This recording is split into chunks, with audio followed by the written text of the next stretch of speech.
البدع والأهواء، أهل البدع العقائدية وأهل البدع السياسية. نقول بيننا وبينكم السلف، بيننا وبينكم الكتب، كان فيقول البدع بيننا وبينكم. Bismillahirrahmanirrahim. Qala Fadilatul Syekh Abdullah Al-Bassam rahimahullahu taala. Al-faidatus salisah, faedah yang ketiga, munasabatu hadhil faqrati fil hadis lima ba'daha. Oh iya di atas ini ya. Yang kelima. Al-khamisah, faedah yang kelima, inda jumhuril ulama, menurut jumhur ulama, annal kafarah rukhsatun syara'aha Allah taala. Kafarah itu suatu keringanan. Kafarah yaitu menghapus apa itu? Menghapus sumpah dengan membayar sekian-sekian itu. Ini adalah suatu keringanan yang disyariatkan oleh Allah taala lihil lima aqadatil yamin, ataukah ma uqidat bihil yamin mungkin ya, untuk menguraikan sesuatu yang telah diikat, disepakati oleh sumpahnya. Sudah bersepakat dengan menyebut nama Allah, hari ini saya akan sholat 50 rakaat misalkan. Kadang orang sumpah begitu karena suatu masalah misalkan. Tapi kemudian dia membayar kafarah karena oh ternyata tak ada waktu, hari ini saya ada tugas ini, tugas itu, tak ada waktu ini. Atau tahu-tahu oh saya sakit tak mampu. Sudah bayar kafarah untuk menguraikan sumpah. Sudah menyebut nama Allah, jangan dipermainkan, jangan disia-siakan nama Allah tadi. Maka bayar tebusannya itu, bayar kafarah. Walidzalika tujzi'u qablal hanasi wa ba'dih wa ba'dah. Maka dari itu yang namanya kafarah ini sah sebelum dia membatalkannya ataupun setelah dia membatalkannya. Ini khilaf di kalangan para fuqaha. Misalkan itu tadi, misalkan apa? Puasa. Dia sudah bersumpah kalau sampai saya kalah dalam masalah ini, kalau sampai saya salah dalam tuduhan saya akan puasa 1 hari misalkan. Sudah ternyata memang dia tuduhannya keliru, maka dia puasa, sudah dapat 2 jam. Kemudian dia mikir, oh ini tak mungkin saya puasa hari ini, saya harus safar ke mana, mungkin ke suatu tempat. Padahal saya sudah sumpah lagi. Berarti bagaimana? Ya sudah bayar rukhsahnya, bayar kafarahnya tadi itu. Cuma masalahnya membayarnya itu setelah membatalkan, yaitu minum-minum dulu baru membayar kafarah, memberi makan 10 orang miskin, ataukah sebelum kita makan membatalkan puasa, kita sudah harus memberi makan 10 orang miskin. Nah, ini khilaf. Yang betul dua-duanya boleh. Tidak ada dalil yang mewajibkan ini dahulu atau itu yang terdahulu. Baik. Demikian pula di dalam yang terkait dengan masalah kemarin itu Abdurrahman ibnu Samurah. Dia sudah misalkan apa? Sudah bersumpah tak mau berkuasa, tak mau mengambil kekuasaan, takut amanah. Tapi ternyata setelah itu dia melihat hanya dia yang layak di desa itu misalkan, atau di distrik itu. Ya sudah saya ambil itu. Tetapi apakah saya membayar kafarah, memberi makan 10 orang miskin itu setelah saya mulai berkuasa atau sebelum saya mulai berkuasa? Ini bebas, terserah. Tapi tentunya lebih cepat, lebih baik membayar kafarah tadi, agar nama Allah tidak disia-siakan di dalam sumpah itu. Tapi masalah boleh saja. Setelah berkuasa beberapa hari baru bayar kafarah, atau sebelum berkuasa bayar kafarah, ini tak apa-apa. Dzakara Iyad Al-Qadhi Iyad Al-Yahsubi rahimahullah menyebutkan annalladzina qalu, bahwasanya para ulama yang mengatakan bi taqdimit takfir, mendahulukan pembayaran kafarah sebelum mulai menjalankan apa yang layak dijalankan, minas sahabah, dari kalangan sahabat. Siapa? Berapa? Arba'ata asyara sahabiyan, 14 sahabat. Menyuruh apa? Bayar kafarah dulu. Dan ini pendapat yang sangat kuat. Agar apa? Segera, tanpa kita menunda-nunda, kita bayar kafarah untuk menguraikan sumpah yang terlanjur ada itu. Nama Allah jangan dipermainkan. Ini bahasa kasarnya, seperti di sebagian kitab sudah dipakai nama Allah, jangan dijadikan sebagai bahan permainan nama Allah. Bayar kafarah dulu, baru lakukan apa yang yang diinginkan tadi, yaitu berkuasa misalkan atau apa. Kama qala bihi qabla al-hanas, sebagaimana sebaliknya sebelum membatalkan kama qala bihi qabla al-hanas. Ya, memang ini ya, yaitu dilakukan sebelum dia membatalkan puasanya, dia bayar kafarah. Ini pendapat Rabi'ah dari kalangan para tabi'in, wal Auza'i wal Lais wa Malik wa Ahmad, berarti apa? Tabi'in dan atba'ut tabi'in, wa sa'iri fuqaha'il amsar, dan para fuqaha negeri-negeri yang lainnya, ghairu ahli ra'yi, selain ahli ra'yu, pengikut Abu Hanifah.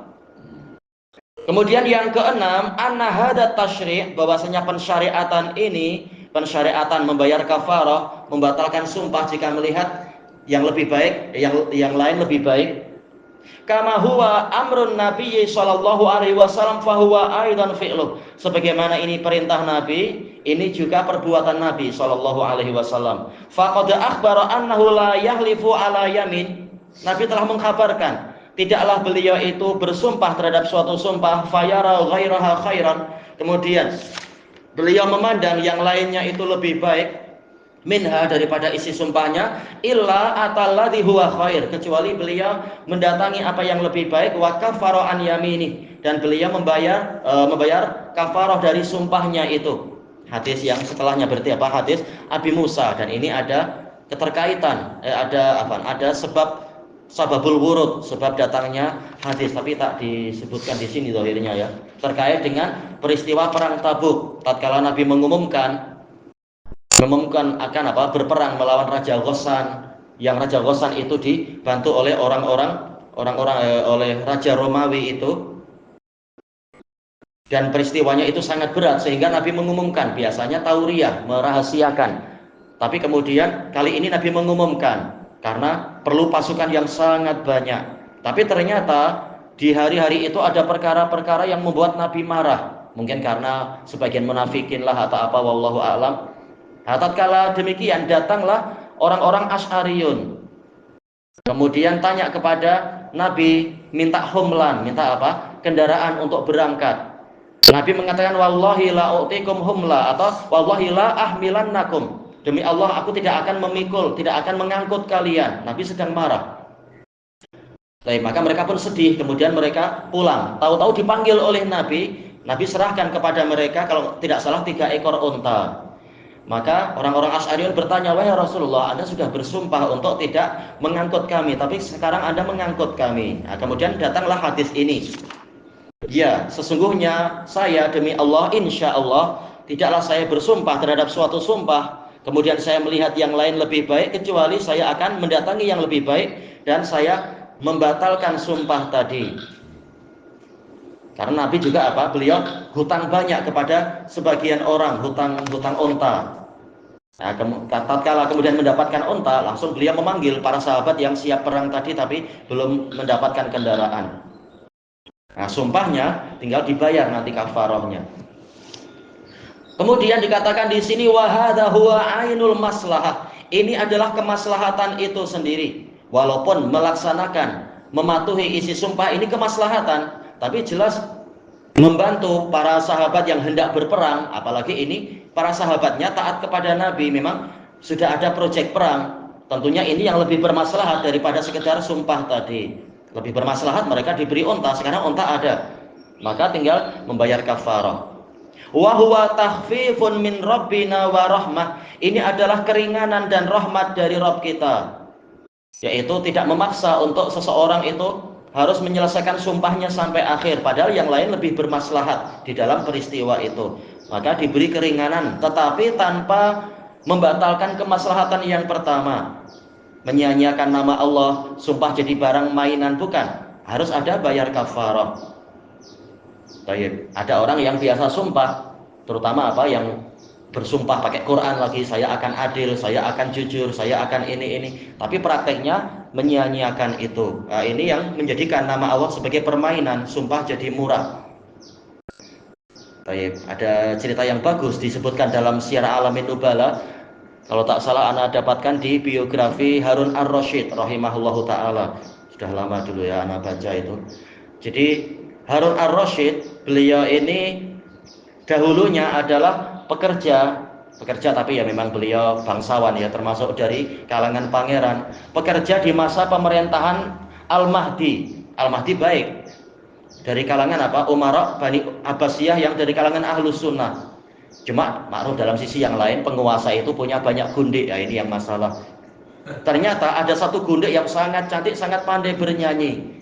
Gundik ini tahu-tahu apa? Jumpa di jalan, namanya istana kan luas banyak jalan. Jumpa Harun, tahu-tahu apa? Saling jatuh cinta. Si Mahdinya sayang pada Harun tapi juga sayang kepada gundiknya ini. Maka dia bersumpah, dia menuntut gundiknya itu untuk bersumpah, kalau saya mati kamu jangan kawin sama Harun. Harun saya angkat jadi raja, tapi kamu jangan kawin sama dia ya, kamu milik saya. Ya sudah, gundiknya bersumpah untuk tidak kawin dengan Harun. Walaupun Mahdinya sendiri sayang sama Harun Ar-Rasyid, dia jadi khalifah sudah. Setelah jadi khalifah maka Harun sudah punya istri paling cantik, wanita paling cantik satu negara terkenal. Anak lupa namanya, sangat terkenal. Tapi ya namanya laki-laki punya kota lain juga kan. Ya sudah memanggil si gundiknya ini. Aku cinta kamu, kamu kan cinta aku juga. Kita kawin. Sementara gundiknya mengatakan, tapi saya sudah disumpah sama khalifah terdahulu. Yaitu kalau sampai saya kawin dengan Anda, nanti saya harus sumpah untuk tidak kawin. Kalau tidak bayarannya sekian. Kata Harun, tak apa, saya yang bayar. Langsung kawin dengan dia, membebaskan sekian ratus budak hamba saya, bukan sekitar satu hamba. Orang kaya senang aja bayar kafarah. Dan juga kalau tak salah waktu itu disumpah kalau sampai kawin maka dia harus jalan kaki dari Irak sampai ke tanah suci. Kata Harun, aku yang akan melaksanakan. Orang kuat bebas. Jadi intinya di masa itu sumpah tetap dihargai, dilanggar tapi dibayar kafarahnya. Kalau sekarang ya mestinya mencontoh para salaf. Kalau sumpah tidak dilakukan ya sudah bayar kafarah. Jangan dianggap sia-sia sumpah-sumpah itu. Ilahuna wallahu a'lam. Ini masih ada sisa sedikit kan? Ya. Qal wa kanatil umamis sabiqah, umat-umat yang terdahulu laisa indahum tahlilun wala takfir. Mereka tidak memiliki penguraian, pembatalan sumpah dan tidak ada kafarah. Jadi memang syariatnya sangat berat, wajib ditunaikan sampai akhir. Fala budda minal wafa'i bi aimanihim. Wajib mereka menunaikan sumpah mereka. Walaupun setelah sumpah tahu, ternyata yang lebih utama yang ini. Aduh, saya sudah terlanjur sumpah lagi. Tidak ada jalan yang lain. Syariat terdahulu memang sangat berat. Karena nikmat pun sangat luas untuk mereka, umur pun panjang dan seterusnya. Walidha, maka dari itu fa inna Ayyuba alaihi salam, Nabi Ayyub alaihi salam, lama halafa ayat riba zaujatah, tatkala beliau bersumpah untuk memukul istrinya karena istrinya agak terlambat dan istrinya sangat berbakti. Cuma Nabi Ayyub dapat udzur, beliau sakit keras, tahu-tahu jadwal istrinya membantu untuk membawa ke bilik air, kalau tak salah di dalam Sahihul Musnad punya Syekh Muqbil itu, terlambat. Sementara istrinya ada udzur, dia namanya urusan rumah banyak, kerjaan di rumah. Dan juga dia harus cari hutangan untuk mencarikan, untuk memberikan makanan buat Ayub. Keadaan banyak. Nabi Ayub dalam situasi sangat sakit bersumpah nanti akan kalau sembuhkan beliau akan memukul istrinya 100 kali. Taib, maka kemudian wataraka azmah, Nabi Ayub setelah melihat memang istrinya itu baik, berbakti, dan kemudian beliau disembuhkan oleh Allah, beliau tak tega dengan istrinya. Tahu sebenarnya istrinya tidak bersalah, tapi gimana sudah terlanjur sumpah. Walam yajid liqada'i yaminihi, beliau tidak mendapatkan untuk membayar sumpahnya itu illa ayadribaha, kecuali beliau memukulnya bidiqsin. Pakai ghain ya, diqsin. Tempat anak kurang titik. Fihi adadul jaladatil muradah, yang memiliki bilangan sebanyak pemukulan yang diinginkan, yaitu 100 kali. Dan ini dari satu sisi sumpahnya harus ditunaikan karena ini memang syariat umat terdahulu. Tapi dari sisi yang lain, kata para mufassirin, Allah memberikan keringanan, yaitu jangan dipukul dengan alat pemukul biasa, tetapi cari rerumputan dengan bilangan sebanyak 100 rumput. Nah, pukulkan sekali. Taib. Jadi tetap sumpahnya dijalankan, tetapi alat pemukulnya diringankan. Nabi Ayub tidak menyebutkan pakai alat apa. Alhamdulillah Allah memberikan keringanan. Pakai alat yang sangat sederhana, yaitu rerumputan. Ini syariat terdahulu. Syariat sekarang Allah memudahkan, alhamdulillah, dengan keringanan-keringanan. Ilahuna wallahu a'lam.